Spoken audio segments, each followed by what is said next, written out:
Hello everyone. तो अपन ने यार हिस्ट्री में एनिशिएंट मिडाइवल हिस्ट्री के क्वेश्चंस लगा लिए हैं, लेकिन अपना बच गया है यार मॉडर्न हिस्ट्री, जिसे छोड़ना थोड़ा सही नहीं लग रहा है। इसलिए सोच रहे हैं कि इसका पेपर भी कंप्लीट कर दिया जाए। ठीक है, तो स्टार्ट करते हैं बिना किसी देरी के। फर्स्ट क्वेश्चन दिया हुआ है इसमें, 1875 के दक्कन दंगे निम्नलिखित में से किस वर्ग के खिलाफ किसान विद्रोह थे। तो 1875 में जो दक्कन के दंगे हुए थे वो किस वर्ग के खिलाफ किसानों ने करे थे भाई? जमींदार के खिलाफ, या फिर पूना में ब्रिटिश अधिकारी के खिलाफ, या साहूकार के खिलाफ, या फिर पटेल ग्राम प्रधान के खिलाफ? तो वो किए गए थे भाई साहूकार के खिलाफ। तो पढ़ते हैं इसके बारे में। सी आंसर है इसका। तो यहाँ पे देखो, यहाँ पे दिया हुआ है कि ये आंदोलन पूना जिले के एक बड़े गांव सूपा में शुरू हुआ था। सूपा एक विपणन केंद्र मंडी था। यहाँ अनेक व्यापारी साहूकार रहते थे। 12 मई 1875 को आसपास के ग्रामीण इलाकों के रैयत इकट्ठे हो गए। इन्होंने साहूकार से उनके बही खातों और ऋणबंधों की मांग करते हुए उन पर हमला बोल दिया। उन्होंने उनके बही खाते जला दिए, अनाज की दुकानें लूट ली और कुछ मामलों में साहूकारों के घरों को भी आग लगा दी। तो फिर ये सारा काम किसने किया था भाई? किसानों ने किया था।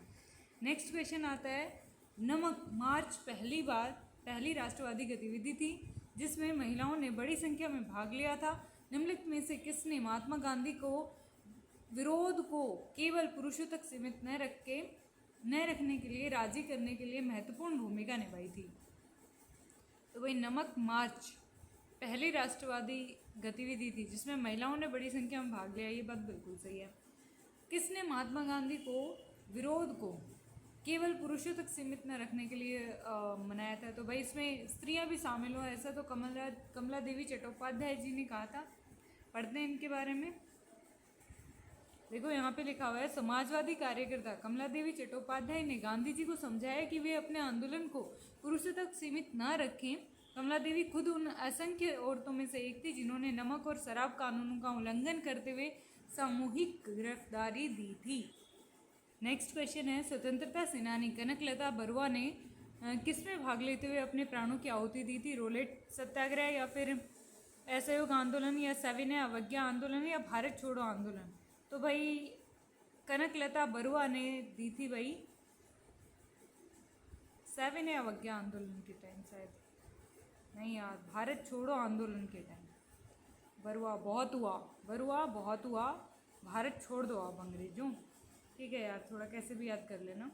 कनकलता बरुआ एक युवा स्वतंत्रता सेनानी थी जिन्होंने 20 सितंबर 1942 को असम के गोहपुर में भारत छोड़ो आंदोलन के दौरान ब्रिटिश पुलिस की गोलीबारी में शहीद हुई थी। वे तिरंगा झंडा लेकर एक जुलूस का नेतृत्व कर रही थी और जब इन्होंने गोहपुर पुलिस स्टेशन पर तिरंगा फहराने का प्रयास किया तो उन पर गोली चला दी गई। उनकी शहादत भारतीय स्वतंत्रता संग्राम में युवाओं और महिलाओं की बहादुरी का प्रतीक बनी। ठीक है भाई।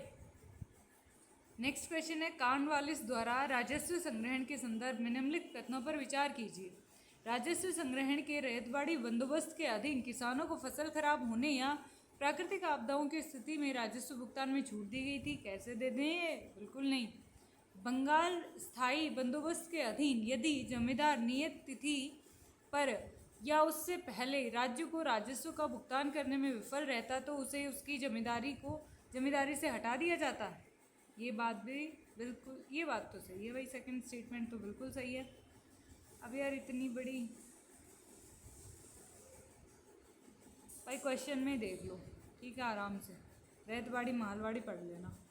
नेक्स्ट क्वेश्चन आता है, निम्नलिखित घटनाओं पर विचार कीजिए। असहयोग आंदोलन का प्रारंभ, दिल्ली में अखिल भारतीय खिलाफत आंदोलन, रोलेट एक्ट पारित होना और जलियांवाला बाग घटना। तो इनमें से भाई घटनाओं का क्रम देखो भाई। तो भाई सबसे लास्ट में तो असहयोग आंदोलन हो रहा है, तो A1 सबसे लास्ट में आएगा।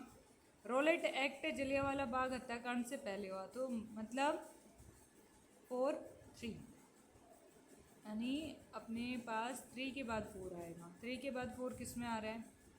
मेरे हिसाब से इसका आंसर B होना चाहिए यार। ये अखिल भारतीय खिलाफत सम्मेलन का मुझे नहीं पता, B है इसका आंसर। ठीक है, पढ़ लेना ढंग से थोड़ा सा। असहयोग आंदोलन, दिल्ली में अखिल भारतीय खिलाफत सम्मेलन और रॉलेट एक्ट पारित करना, जलियांवाला बाग हत्याकांड।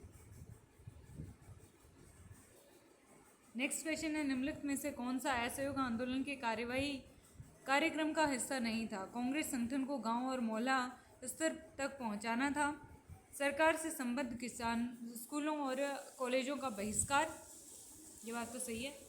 कांग्रेस कार्य समिति द्वारा राज्य की कानून और व्यवस्था मशीनरी को नियंत्रण में लेना, सरकार द्वारा दी गई उपाधियों और सम्मानों का परित्याग करना। तो भाई इसमें सी स्टेटमेंट जो है ये बिल्कुल गलत है। असहयोग आंदोलन में इसका कोई काम नहीं था। कांग्रेस कार्य समिति द्वारा राज्य की कानून व व्यवस्था मशीनरियों को नियंत्रण में लेना, ऐसा कुछ नहीं हुआ था। पढ़ते हैं इसके बारे में। असहयोग आंदोलन कब हुआ था भाई? 1920-22 में महात्मा गांधी के नेतृत्व में भारतीय राष्ट्रीय कांग्रेस द्वारा शुरू किया गया एक व्यापक जन आंदोलन था, जिसका उद्देश्य ब्रिटिश शासन के प्रति अहिंसक असहयोग करना था। इस आंदोलन के तहत कई कार्यवाहियों का आह्वान किया गया था, लेकिन कुछ कार्य इस कार्यक्रम का हिस्सा नहीं थे। फर्स्ट स्टेटमेंट भाई, इसमें सही आंसर क्या है? इसका सही आंसर तो भाई ये सी है, जो कि कांग्रेस कार्य समिति द्वारा राज्य की कानून व व्यवस्था मशीनरी को नियंत्रण में लेना, ये व्याख्या में नहीं था भाई। असहयोग आंदोलन के तहत निम्न कार्यवाहियाँ शामिल की गई थी, कौन कौन सी?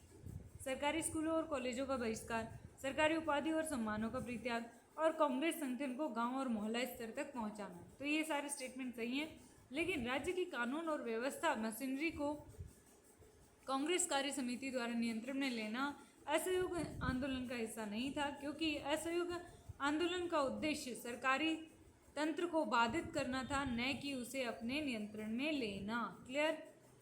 नेक्स्ट क्वेश्चन आता है, चोल कालीन नटराज की काश्यप प्रतिमा के संदर्भ में निम्नलिखित कथनों पर विचार कीजिए। शिव को उसके दाहिने पैर पर संतुलित रूप से खड़े हुए दिखाया गया है, जो तिरुभाव का द्योतक है। ये बात तो बिल्कुल सही है। शिव को उनके बाएं पैर उठाए हुए भुजंग त्रासित की स्थिति में दिखाया गया है, जो भक्त के मन में माया हटा देने का द्योतक है। ये बात भी सही है। मुख्य दाहिना हाथ डमरू पकड़े हुए, जो शिव का प्रियवाद है। तो आई थिंक इसमें सारे के सारे नहीं यार, इसमें स्टेटमेंट ओनली सेकंड सही है। कहाँ गड़बड़ है? देखो भाई, ये है नटराज की प्रतिमा। इस प्रतिमा में शिव को उनकी दाहिनी टांग पर संतुलित रूप से खड़े हुए और उसी टांग के पंजे से अज्ञान और विस्मृति के दैत्य अपस्मार को दबाते हुए दिखाया गया है। साथ ही शिव भुजंग त्रासित की स्थिति में अपनी बाईं टांग उठाते हुए, जो तिरोभाव यानी भक्त के मन से माया और भ्रम का पर्दा हटा देने का द्योतक है। उनकी चारों भुजाएं बाहर की ओर फैली हुई हैं और मुख्य दाहिना हाथ अभय हस्त की मुद्रा में उठा हुआ है। उनका ऊपरी दायां हाथ डमरू, जो उनका प्रियवाद है, पकड़े हुए तालबद्ध ध्वनि उत्पन्न करता हुआ दिखाया गया है। ऊपरी बायां दोलहस्त मुद्रा में दाहिनी हाथ की अभ्यस्त मुद्रा से जुड़ा हुआ है। उनकी जटाएं दोनों ओर छिटकी हुई हैं और उस वृत्ताकार ज्वाला को छू रही हैं, जो नृत्यरत संपूर्ण आकृति को घेरे हुए नटराज के रूप में नृत्य करते हुए शिव की सुप्रसिद्ध प्रतिमा का विकास चोल काल में पूर्ण रूप से हो चुका था, और उसके बाद जो इस जटिल काश्यप प्रतिमा के नाना रूप तैयार किए गए, शिव को उस ब्रह्मांड युग यानी वर्तमान विश्व के अंत के साथ जोड़ा जाता है, और उनकी यह तांडव नृत्य की मुद्रा भी हिंदुओं की पुराण कथा के इस प्रसंग से जुड़ी हुई है। तथापि शिव अपने अनन्य भक्त के दृष्टि जगत में सदा इस नृत्य मुद्रा में उपस्थित रहते हैं। यह पौराणिक कथा चिदम्बरम से जुड़ी है, इसलिए शिव को विशेष रूप से इसी रूप में पूजा जाता है। इसके अलावा शिव को भारत में नृत्य कला का अधिष्ठाता देवता भी माना जाता है। ठीक है भाई। नेक्स्ट क्वेश्चन आता है, पुस्तकों और उनके लेखकों का निम्नलिखित में से कौन सा स्टेटमेंट सही सुमेलित नहीं है? बंदी जीवन, ये सचिंद्र नाथ सान्याल ने लिखी। The philosophy of the Bombay, ये भगवती चरण बोहरा ने लिखी। इंडियन अर्नेस्ट एनी बिसेंट ने लिखी। देसेर कथा, ये सखाराम गणेश देवस्कर ने लिखी। तो भाई इसमें से कौन सा स्टेटमेंट सही नहीं है? इसमें सी स्टेटमेंट सही नहीं है। इंडियन अर्नेस्ट जो है ये एनी बिसेंट ने नहीं लिखी है। भाई सारी पुस्तकें देख के जाना। बंदी जीवन, ये किसने लिखी? सचिंद्र नाथ सान्याल द्वारा लिखित एक महत्वपूर्ण पुस्तक है जिसमें उन्होंने अपने कारावास के अनुभवों और क्रांतिकारी विचारों को प्रस्तुत किया है।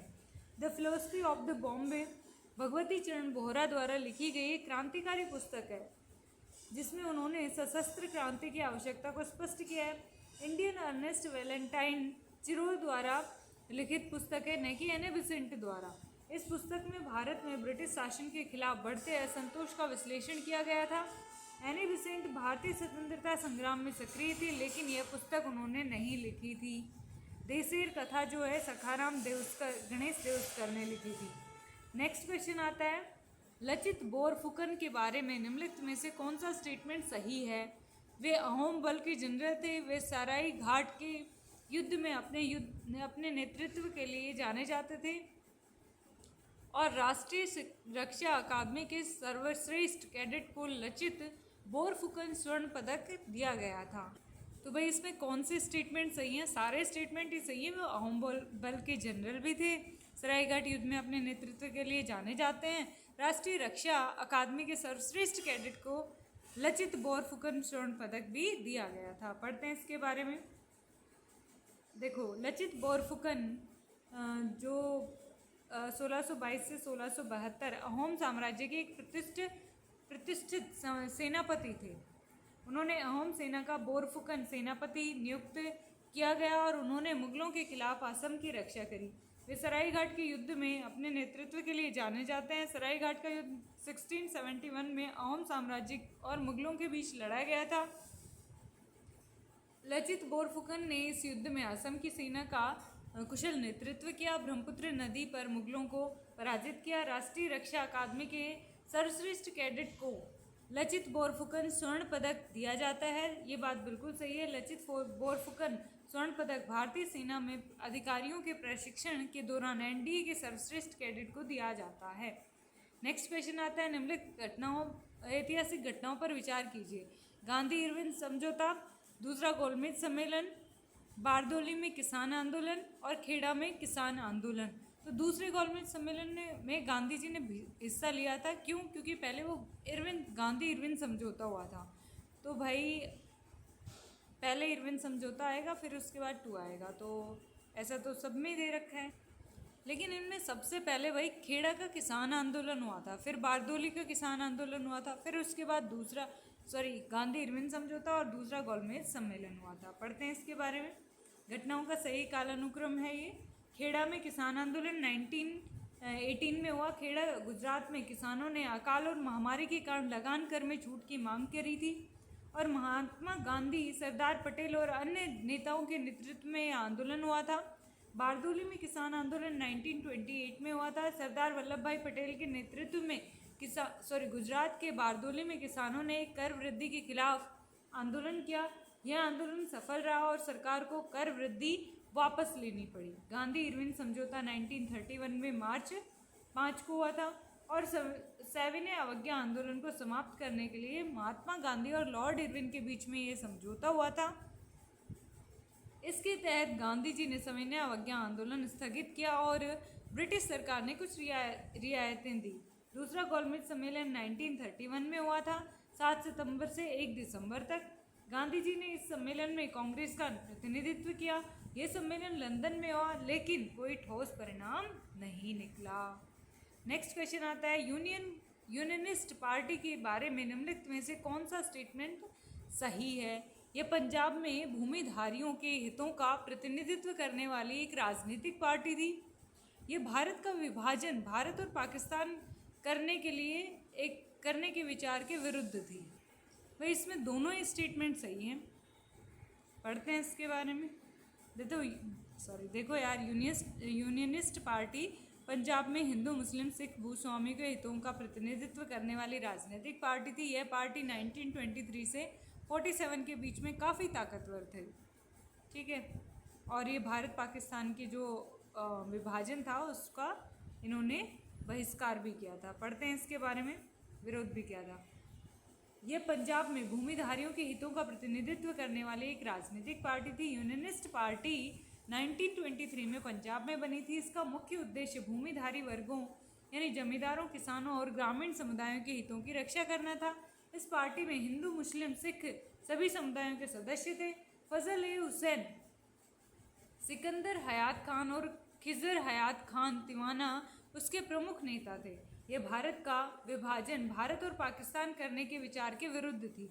यूनियनिस्ट पार्टी पंजाब में धार्मिक एकता और सांप्रदायिक सौहार्द बनाए रखना चाहती थी। यह मुस्लिम लीग के पाकिस्तान के विचार का विरोध करती थी।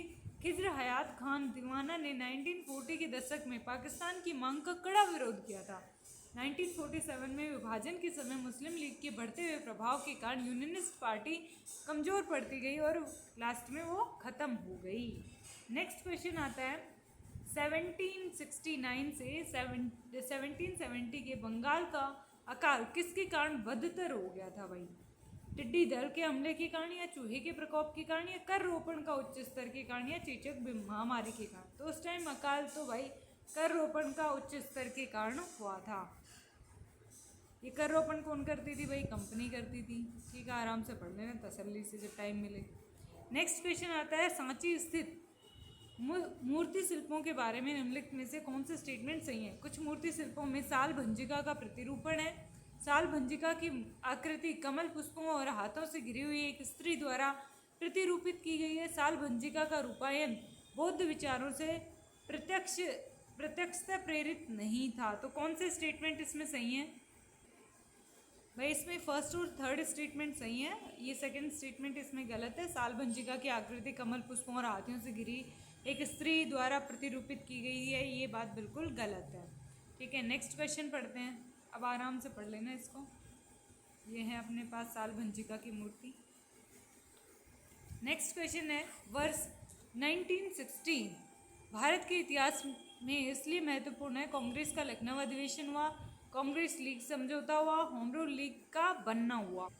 तो 1960 के अंदर ये सारे ही काम हुए थे। कांग्रेस का लखनऊ अधिवेशन भी हुआ था, लीग के साथ समझौता भी हुआ था और होम रूल लीग का बनना भी हुआ था। पढ़ते हैं इसके बारे में। कांग्रेस का लखनऊ अधिवेशन, ये बात बिल्कुल सही है। 1916 में भारतीय राष्ट्रीय कांग्रेस का अधिवेशन लखनऊ में हुआ था। इस अधिवेशन में उग्रवादी धर्म दल और नरमपंथी गुटों को पुनर्मिलन हुआ जो 1907 के सूरत विभाजन के बाद अलग हो गए थे। बाल गंगाधर तिलक और अन्य उग्रवादी नेता कांग्रेस में फिर से शामिल हुए।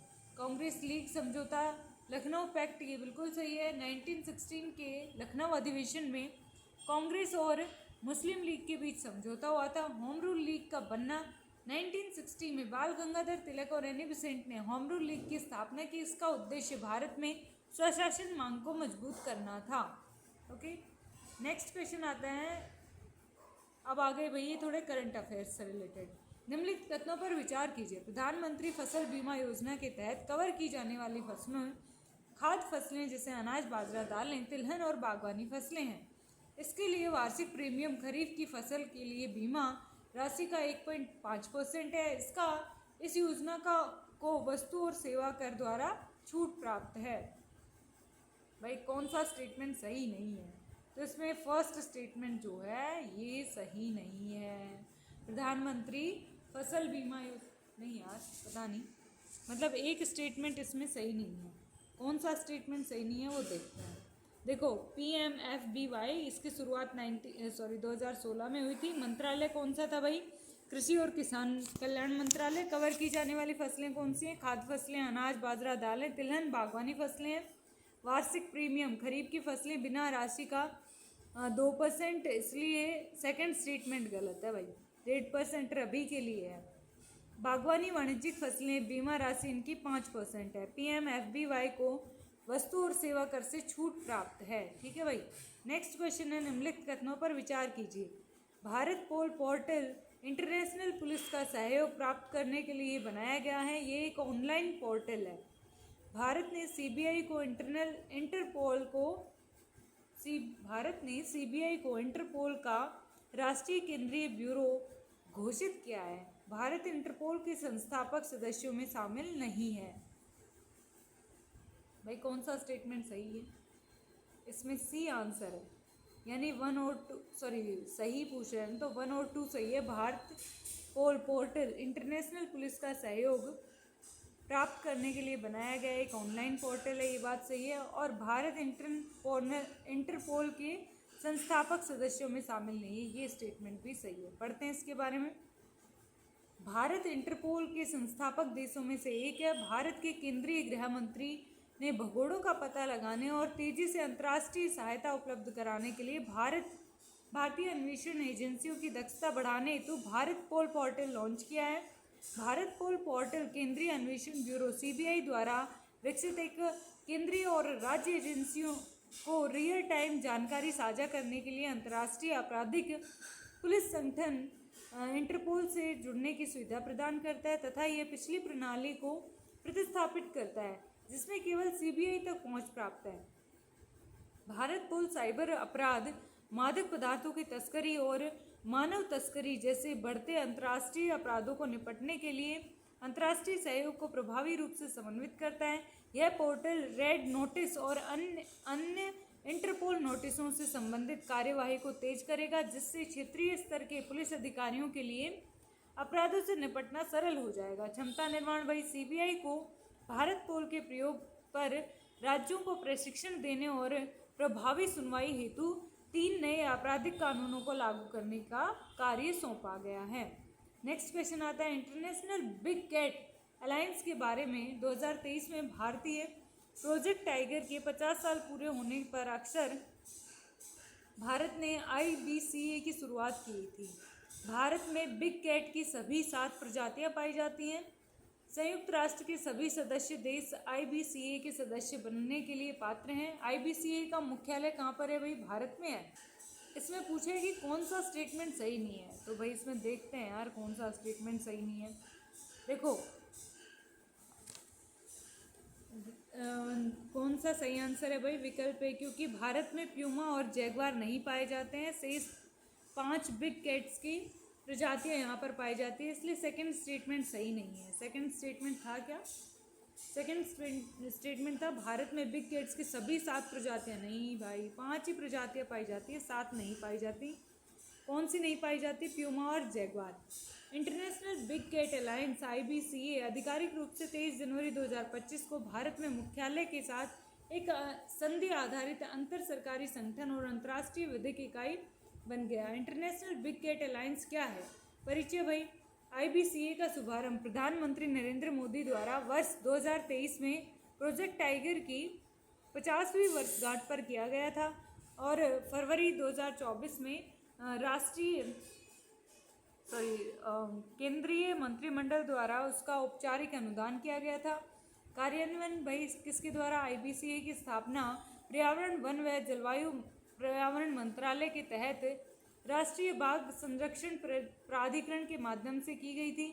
यह संरक्षण विशेषज्ञता का साझाकरण करने और संरक्षण पहलों को वित्त पोषित करने और प्राविधिक ज्ञान का संग्रह बनाने के लिए एक वैश्विक मंच के रूप में कार्य करता है।